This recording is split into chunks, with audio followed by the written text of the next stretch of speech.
నమస్తే DCN news కి స్వాగతం. నా పేరు నీలిమ. ముందుగా ముఖ్యాంశాలు. ప్రస్తుతం ఇంటర్ పరీక్షలు రాస్తున్న విద్యార్థులకు ఉచిత బస్సు ప్రయాణ సౌకర్యం కల్పించామన్న మంత్రి మండిపల్లి. పీఎం ఈ బస్ సేవ ద్వారా రాష్ట్రానికి 750 కొత్త బస్సులు రానున్నాయని వెల్లడి. తిరుమల ప్రసాదాల కుంభకోణాన్ని పరకామణి చోర్లను జగన్ సమర్థించాలన్న బుచ్చిరాం ప్రసాద్. ఆయన తక్షణమే భక్తులకు క్షమాపణ చెప్పాలని డిమాండ్. రాష్ట్ర ప్రయోజనాలు కూటమి ప్రభుత్వానికి పట్టడం లేదన్న మాజీ మంత్రి శైలజనాథ్. కృష్ణా జలాల నిర్వహణపై చంద్రబాబు స్పష్టమైన వైఖరి ప్రకటించాలని విజ్ఞప్తి.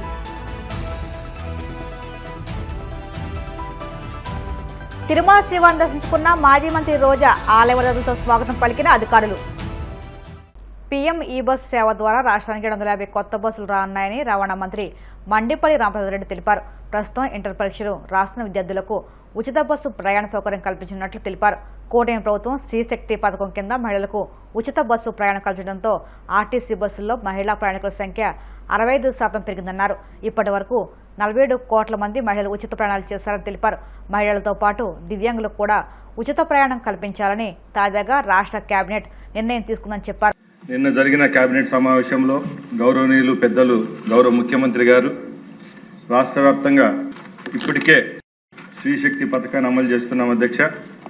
అది కాకుండా రాష్ట్రంలో ఉన్న అందరూ దివ్యాంగుల కోసం ఏపీఎస్ఆర్టీసీ బస్సులు 5 కేటగిరీ బస్సుల్లో ఉచిత బస్సు సౌకర్యాన్ని కల్పించడం చాలా సంతోషంగా ఉంది అధ్యక్ష. ఈ సభ ద్వారా గౌరవ ముఖ్యమంత్రి గారికి ధన్యవాదాలు తెలియజేసుకుంటున్నా అధ్యక్ష. అలాగే ఈ మాసంలో జరుగుతున్న ఇంటర్మీడియట్ ఎగ్జామినేషన్స్కు గౌరవ విద్యాశాఖ మంత్రి గారి ఆదేశాల మేరకు రాష్ట్ర వ్యాప్తంగా హాల్ టికెట్ ఉన్న విద్యార్థులకు ఫ్రీ బస్ సౌకర్యం కూడా కల్పించడం జరిగింది అధ్యక్ష. ఇంకా ట్రాన్స్పోర్ట్ డిపార్ట్మెంట్ విషయానికి వస్తే మన ప్రభుత్వం ఏర్పాటైన తర్వాత గౌరవ ముఖ్యమంత్రి గారు చొరవతో ఎప్పుడైతే ఈ రాష్ట్రంలో శ్రీశక్తి పథకాన్ని ఇంప్లిమెంట్ చేశామో ఇక్కడున్న ఆటో సోదరులకు ఏ విధమైన అసౌకర్యం కలగకుండా వాళ్ళ కుటుంబాలు కూడా మంచిగా ఉండాలని మంచి ఉద్దేశంతో ఆటో డ్రైవర్ సేవ పథకాన్ని తీసుకొని రావడం జరిగింది అధ్యక్ష. దానిలో భాగంగా వాహన మరమ్మతుల కోసం అలాగే మోటార్ క్యాబ్ మరియు మ్యాక్సీ క్యాబ్ డ్రైవర్ల కోసం 15,000 ఆర్థిక సాయాన్ని కూడా ఇవ్వడం జరిగింది అధ్యక్ష. దీని ద్వారా రాష్ట్ర వ్యాప్తంగా 2,90,669 మంది లబ్ధిదారులకు సుమారుగా 4,36,00,000 రూపాయలు ఒకే ఒక సంవత్సరానికి ఇవ్వడం జరిగింది అధ్యక్ష.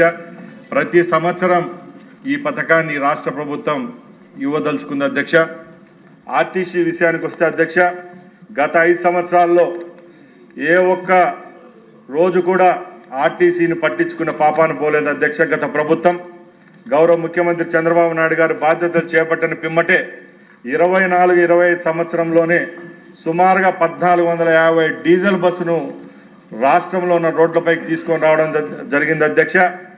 ఈ బస్సుల ద్వారానే ఈరోజు రాష్ట్ర వ్యాప్తంగా సుమారుగా 9,500 బస్సులుంటే సుమారుగా 75% బస్సుల్లో శ్రీశక్తి పథకం ద్వారా ఈరోజు మహిళామూర్తులందరికీ ఫ్రీ బస్ సౌకర్యం అందించడం జరుగుతుందని చెప్పి తెలియజేసుకుంటున్న అధ్యక్ష. ఇప్పటికే రాష్ట్రంలో 47 కోట్ల ప్రయాణాలు మహిళలు ట్రావెల్ చేయడం జరిగిందని సగర్వంగా ఈ యొక్క సభలో తెలియజేసుకుంటున్న అధ్యక్ష.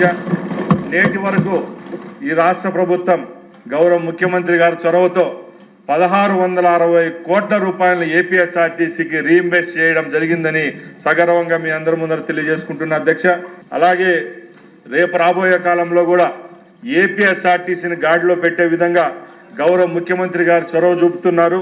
దానిలో భాగంగానే పీఎం ఈ సేవ కింద ఇప్పటికే మనకు 750 ఎలక్ట్రికల్ బస్సులు కూడా రాష్ట్రంలో వచ్చేదానికి ఆస్కారం ఉంది అధ్యక్ష. అలాగే రేపు రాబోయే సంవత్సరంలోనే సిఎన్జి 1000 బస్సులు అలాగే ఎలక్ట్రిక్ 1000 బస్సులు తీసుకొని వచ్చేదానికి కూడా ఇప్పటికే ప్రతిపాదన సిద్ధం చేశామని తెలియజేసుకుంటున్నా అధ్యక్ష. పొరుగు రాష్ట్రాల కారణంగా రాయలసీమ ప్రాంతానికి నీటి కష్టం వచ్చిందని కర్ణాటక, తెలంగాణ ప్రాజెక్టులపై ముఖ్యమంత్రి చంద్రబాబు ఎందుకు నోరు మెదపడం లేదని మాజీ మంత్రి సాకే శైలజనాథ్ మండిపడ్డారు. రాష్ట్ర ప్రయోజనాలు కూటమి ప్రభుత్వానికి పట్టడం లేదని ధ్వజమెత్తారు. ప్రజల ప్రయోజనాలపై ప్రభుత్వం తక్షణం స్పందించాలని ఆయన డిమాండ్ చేశారు. చంద్రబాబు నాయుడు గారు రాయలసీమకి కష్టం వచ్చేసింది. అనంతపురం జిల్లా మా జిల్లాకు మరింత కష్టం వచ్చేసింది. మీరు ఒక్కసారి అసెంబ్లీ మూలకంగా మేము అడిగిన పనులకు మీరు సమాధానం చెప్పాల్సిన అవసరం ఉంది. దానికి తగిన కేటాయింపులు చేసి పనులు పూర్తి చేయాల్సిన అవసరం ఉంది. మీకు గుర్తుకుండే ఉంటుంది, ముఖ్యమంత్రి గారు 1996 వరకు ఆల్మట్టి అనేది ఒక ఆనకట్ట మాత్రమే. 96 తర్వాత అప్పటికి 506 అడుగులు ఎత్తున్న ప్రాజెక్టు ఆ కట్టడం 519.6 మీటర్ల వరకు పెంచబడింది. అప్పుడు భారతదేశ రాజకీయాలను నేనే కంట్రోల్ చేస్తా ఉన్నాను, దేవేగౌడ గారు నేనే ప్రధానమంత్రి చేశానని చెప్పుకునే రోజులు ఉన్నట్లు 125 టీఎంసీల నిల్వ సామర్థ్యంతో ఆల్మట్టి డ్యామ్ గా మారిపోయింది. అయ్యా ఇప్పుడు ఉన్నట్లుండి కొత్త వార్తలు వింటా ఉన్నాం, పాతవే కానీ కొత్తగా వస్తా ఉన్నాయి. ఆల్మట్టి డ్యామ్ ఎత్తు 524.24 మీటర్ల ఎత్తు, తద్వారా అదనంగా ఇంకొక 100 టీఎంసీల నీళ్లు అక్కడ నిలుపుకునే ప్రయత్నం చేస్తా ఉన్నారు, జరుగుతుందన్న విషయం బయటకు వచ్చింది. దాదాపు 40,000 కోట్ల ప్రాజెక్ట్ అది. మీ దగ్గర నుంచి ఏమైనా ఒక శబ్దం వస్తుందేమో అని చూశాం. అనేక అంశాల గురించి మీరు గంటల కొద్దీ మాట్లాడగలరా ప్రియమైన ముఖ్యమంత్రి గారు? మీ దగ్గర నుంచి మాకేం వినపడ్డం లేదు, మాకేమో భయం మొదలైంది. కృష్ణా పరివాహక ప్రాంతం ఈ రోజున ఎక్కడికక్కడ కష్టాలతో వచ్చే కాలం వచ్చింది. దీని యొక్క పర్యవసానం మీరు అర్థం చేసుకోవాలి. ఎందుకంటే మేమేమి ఇక్కడ ఆవేశంగా మాట్లాడడం లేదు, ఆలోచించమని చెప్తా ఉన్నాం, పని చేయమని చెప్తా ఉన్నాం. ఈ రెండు అంశాలు, ఈ 3 ప్రాజెక్టుల అంశాలతో పోల్చుకున్నప్పుడు రాయలసీమ, నెల్లూరు, అట్లాగే కృష్ణా మీద డిపెండ్ అయిన కోస్ట్ ఏరియా ఈ ప్రాంతం అంతా, కృష్ణా పరివాహక ఏరియా అంతా కూడా దుర్భిక్షానికి గురవుతుంది ఆల్మట్టి వలన. ఇంకా భద్రా ఇద్రా అంత అయిపోయిన తర్వాత ఇంకేం చెప్పడానికి ఏముండదు. అందరూ రెడీగా ఉండాలి. ఇంకా మీరేం మాట్లాడరు. నేను ఇంకా మరి తెలంగాణ ప్రాజెక్టుల గురించి మాట్లాడడంలే. ఆ తర్వాత దీంతో పాటుగా ఎక్కడెక్కడ మీరు ఇబ్బంది వస్తుంది, మీకు తుంగభద్ర డ్యాంకి ఇబ్బంది వస్తుంది. తుంగభద్ర డ్యాంకి ఇబ్బంది వచ్చాక హెచ్ఎల్సి ఎల్ఎల్సీలకి ఇబ్బంది వస్తుంది. అంటే కర్నూలు, అనంతపురం జిల్లాలకి ఇబ్బంది వస్తుంది. మీరు యొక్క నిష్క్రియాతో ఉన్న ఈ కాలంలో, లేక నిష్క్రియాపరంతో మీరు పనిచేస్తే, ఏ పని చేయకుండా ఉంటే హెచ్ఎల్సి ఎల్ఎల్సి కేసీ కెనాల్ ఇబ్బంది పడతారు, రైతులు ఇబ్బంది పడతారు. అంతేకాదు వేదావతి, హగరి తక్కువే ఉంటాయి వాటర్ దాంట్లో, కానీ దాని మీద ఎటువంటి ప్రాజెక్టులు కట్టకూడదు. వావిలాల కంటే కిందన్నాక వావిలాల వాణివిలా సాగర్ని కర్ణాటక కడతా ఉంది. సో ఇవన్నీ నేను ఎందుకు చెప్తున్నా అంటే, అయ్యా రాయలసీమ ప్రాంతానికి నీటి కష్టం వచ్చింది మామూలుగానే, ఇంకా చాలా కష్టంగా ఉండబోతా ఉంది. కృష్ణా ఆయకట్ట అంతా కూడా అన్యాయం కాబోతా ఉంది.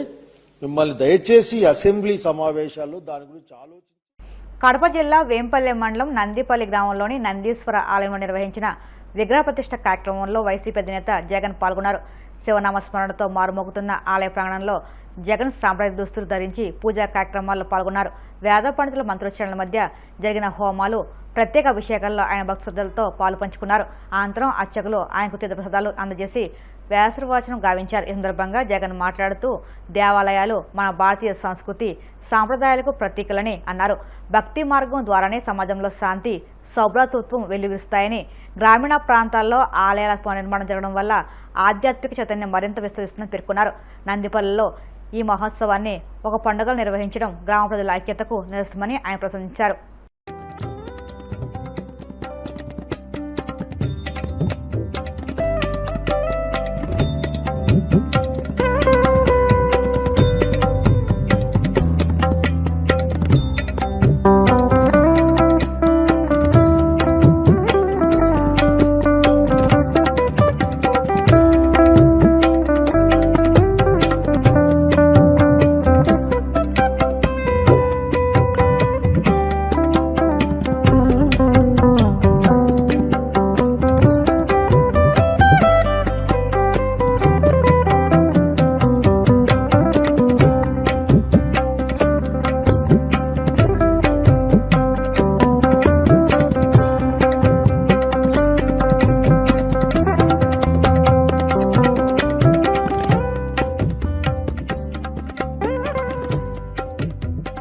హిందూ ధర్మ వ్యతిరేకి జగన్ అని రాష్ట్ర బ్రాహ్మణ కార్పొరేషన్ చైర్మన్ బుచ్చి రాంప్రసాద్ ఆరోపించారు. మంగళగిరిలోని టీడీపీ కేంద్ర కార్యాలయంలో ఆయన మీడియాతో మాట్లాడుతూ జగన్ పులివెందులలో మరో మహాపచారానికి పాల్పడ్డారన్నారు. నందిపల్లిలోని నందీశ్వరాలయంలో నూతన విగ్రహ ప్రతిష్ఠ కుంభాభిషేకంలో పాల్గొన్న జగన్ పూజారులు ఇచ్చిన తీర్థాన్ని స్వీకరించకుండా కింద పారబోసారని, అగ్నిగుండంలో వేయడానికి పూజారులు ఇచ్చిన హవిస్సులను తిరిగి వారికే ఇచ్చేసి మహాపచారానికి పాల్పడ్డారని విమర్శించారు. తిరుమల ప్రసాదాల కుంభకోణాన్ని పరకామణి చోరులను జగన్ సమర్థించారని, ఆయన తక్షణమే భక్తులకు క్షమాపణ చెప్పాలని డిమాండ్ చేశారు. ఇవాళ జగన్మోహన్ రెడ్డి గారు తన కాన్స్టిట్యున్సీ పులివెందులకు వెళ్ళారు. ఆయన పులివెందుల ఎమ్మెల్యే కాబట్టి పులివెందులకు వెళ్ళటం జరిగింది. అక్కడ నందిపల్లి అనే గ్రామంలో నందీశ్వరాలయ విగ్రహ ప్రతిష్ట, కుంభాభిషేకం జరుగుతున్నాయి. వాటికి ఆయన అటెండ్ అయ్యారు. ఆయన చేసినటువంటి ఘనకార్యం ఒకటి మీకు నేను చూపెట్టదలుచుకున్నా.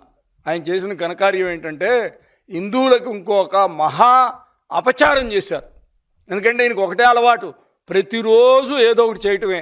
ఎందుకంటే నిన్నటిదాకా టీటీడీ మీద జరిగినటువంటి వ్యవహారాలన్నీ మనం చూసాం. ఇవాళ నిన్ననికి అసెంబ్లీలో ముఖ్యమంత్రి గారు, అదేవిధంగా కూటమిలో ఉన్నటువంటి ఎమ్మెల్యేలు, అదేవిధంగా డిప్యూటీ సీఎం పవన్ కళ్యాణ్ గారు వాళ్ళు చేసినటువంటి లడ్డూలో వాళ్ళు చేసినటువంటి అవకతవకలు, కల్తీ గురించి ప్రజల దృష్టికి అన్నిటిని కూడా తీసుకెళ్ళటం జరిగింది. ఇవన్నీ చూసి వాటిని డైవర్ట్ చేయడానికి కొత్త పందా ఎత్తి ఇంకొకసారి హిందూ మతానికి, హిందూ మత భక్తులకి మహా అపచారం చేశారు. దేవుడిని భావిస్తూ దానిలో కళ్ళకద్దుకుని తీర్థాన్ని మనం స్వీకరిస్తాం. కానీ మహానుభావుడు మూర్ఖుడు ఏం చేశాడో ఒక్కసారి మీరు చూడండి. తీర్థాన్ని కింద పారబోసాడు. ఆ పైన ఈయనకంటే తెలివిగలది తీర్థాన్ని తీసుకొని ముక్కు దగ్గర పెట్టుకుని తల మీద పోసుకుంటుంది. అంటే నోట్లో పోసుకోరు, తీర్థం తీసుకోరు. వీళ్ళకి తీర్థంతో పని లేదు, దేవుళ్ళతో పని లేదు. ఒకటే నేను మిమ్మల్ని అడుగుతున్నా మీ ద్వారా, అయ్యా మీరు మా మతాన్ని గౌరవించకపోతే మీరు గుళ్ళకి వెళ్ళొద్దు, మీ మతాన్ని గౌరవించుకోండి. ఎవరినైనా ఈ దేశంలో, సెక్యులర్ దేశంలో నేను హిందూ మతంలో ఉన్నాను, నా మతాన్ని నేను గౌరవించుకుంటాను, అదేవిధంగా పరమతాలను కూడా నేను గౌరవిస్తా. ఎందుకంటే నన్ను చాలామంది పిలుస్తారు, చర్చిలకు వెళ్తాం క్రిస్మస్ రోజు, అదేవిధంగా వేరే ముస్లిం పండుగలకి మనం వెళ్తాం, మసీదులకు వెళ్తాం, వాళ్ళకి ఇది ఇస్తాం. ఏది చేసినా కానీ ఎంతో బాధ్యతగా భక్తితో చేస్తాం. ఈయనకి తన మతం మీద ప్రేమ ఉందో లేదో అది కూడా నాకు అనుమానమే. ఎందుకంటే ఈయన గారు నీకు తన మతాన్ని గౌరవిస్తే నిజంగా హిందూ మతంలో మారినట్టు 3 మునకలేసి ఆ స్వరూపానంద స్వామి గారి ఎలక్షన్ల ముందు నాటకం ఆడటం కోసం 3 మునకలేసి నువ్వు హిందువు అయిపోయావని చెప్పి పంపించడం జరిగింది. ఇదంతా ఏంటంటే ఏ మతాన్నైనా తన రాజకీయ అవసరాల కోసం వాడుకునేవాడు ఎవరైనా ఉన్నాడంటే వాడే జగన్మోహన్ రెడ్డి. ఆయనే జగన్మోహన్ రెడ్డి గారు. ఎందుకంటే ఆయనకి ఏ మతం మీద గౌరవం లేదు, తన మతం మీద గౌరవం లేదు, ఎదుటి మతాల మీద ప్రేమ లేదు. ఇవన్నీ కూడా నాటకాలు. వాళ్ళు చేసిన తప్పులన్నీ బయటకు వస్తున్నాయి, ఒక్కొక్కటి పాముల్లాగా వాళ్ళ మీద పడుతున్నాయి. ఈ పాములన్నీ తప్పించుకోవడానికి ఇంకొక మహాపాపాలు చేస్తారు. ఆయనకి అది అలవాటు అయిపోయింది. అసలు నమ్మకం లేదు, ఇష్టం లేదు. ఎందుకు పోతావు స్వామి, మాకు కర్మ ఎందుకు నీ మూలకంగా? హిందూ మతం మీద, హిందూ దాడుల మీద ఎందుకు చేస్తావు? హిందూ మతం మీద నీకు నమ్మకం లేకపోతే వెళ్ళొద్దు. ఇంకోసారి మీ ద్వారా ఇంకోటి కూడా నేను కోరుకుంటున్నా, మీరు ఇన్ని పిలవద్దు. అసలు హిందూ మతాలకి, హిందూ మతంలో ఉన్నటువంటి గుళ్ళల్లో చేసేవాళ్ళకి, హిందూ మతానికి మీ ద్వారా నేను ఒకటే కోరుకుంటున్నా, ఎందుకు ఇన్ని పిలుస్తారు? మాకెందుకు ఈ అవమానాలు చూపెడతారు? ఆయనకి ఇష్టం లేదు. మన కళ్ళ ముందు ఆయన కనపడుతుంది. ఆయన భార్య ఏమో తీర్థం ఇస్తే తల మీద పోసుకుంటుంది, ఈయన తీర్థం కింద పోస్తాడు. ఇలాంటి పనులు చేసేవాళ్ళని పిలిచి మనం ఎందుకు అవమానపడాలి? హిందూ మతాన్ని ఎందుకు మీరు కించపరుస్తున్నారు? ఇప్పుడు కాసేపు ప్రకటనలు.